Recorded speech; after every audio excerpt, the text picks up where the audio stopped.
Order! Order! You are an incorrigible delinquent at times. Behave yourself, man!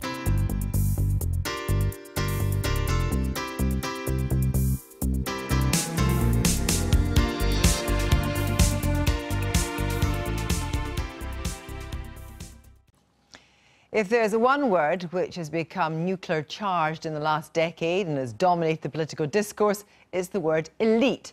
It's an insult that's been spat out at Westminster politicians, flung at practically everyone in Washington, think Trump's battle cry, drain the swamp, and swept away the political establishment. In France, of course, it's thrown up Donald Trump and Emmanuel Macron, and almost did for Theresa May. But what's the problem? The Oxford Dictionary definition of elite is a select group that is superior in terms of ability or qualities to the rest of a group or society. And last night on Newsnight, this is what happened when Emily asked the new White House Director of Communication, Anthony Scaramucci, what part of Donald Trump was not elite.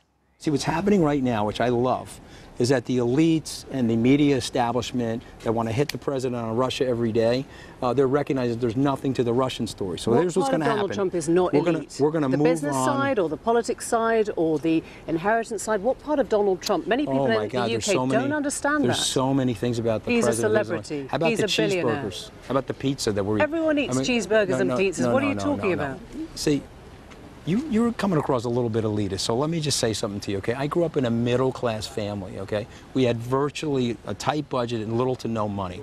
I spent 30 years of my life trying to get into the global elite so I could stand here and serve the president, and I missed the movement. You know why I missed the movement? Is I tunneled myself into elites, and we had this circular conversation about what was going on, which was completely wrong. Donald Trump is not elite, then? He's not an elite? Oh, very much so. He's both.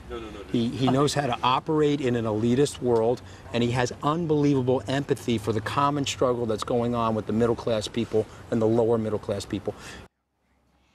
Emily in Washington with the mooch. Well, it's eating cheeseburgers and pizza. That's the latest definition of not being elite. So why are elites now beyond the pale? I'm joined by the former executive editor of The Times, Roger Alton, and Dr. Faiza Shaheen, the director of the Centre of Labour and Social Studies. Good evening to you both. Roger Alton, is an elite, a membership of an elite, a useful distinction?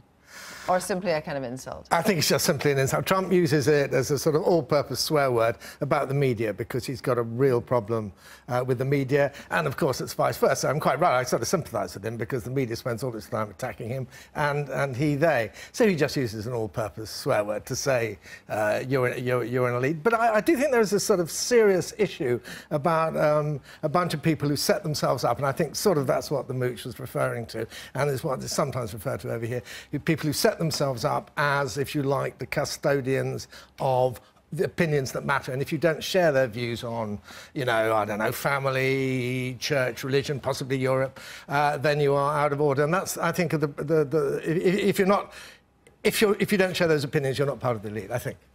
And is that a problem? That's a good thing, to not be part of that. But you are necessarily saying that elites are a problem.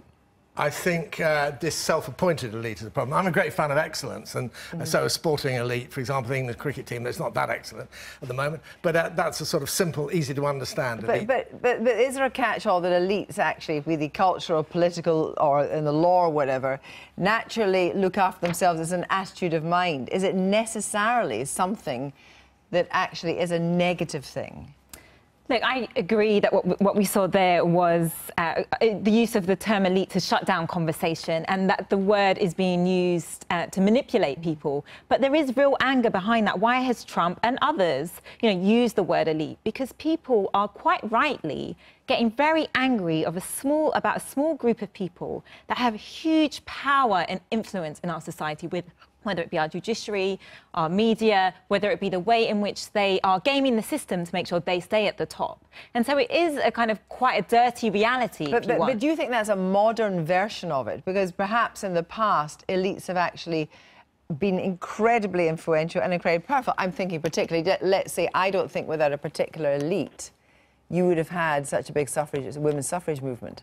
Well, look, there are many, many examples of real working-class struggles. We wouldn't have the weekends if it wasn't working class. No, that was a mixed struggle there, actually. But there was a number of different things, like actually change doesn't always come from the elite. There's many, many different examples, you know, the weekends that we have that didn't come from the elite, that comes from rising up and pushing for the elite to have to change. And I think what we're seeing right now politically is a movement of people that are very angry and have very little trust, right? When Grenfell hears that the Grenfell survivors hear about the town leader not have been to a tower block, how do they view that person? They recognise that that person doesn't understand their struggle. But isn't it a kind of cheap jibe in a way? Because what you could say is a cheap jibe that works by someone like Trump. Because, you know, as Emily said, then what constitutes an elite?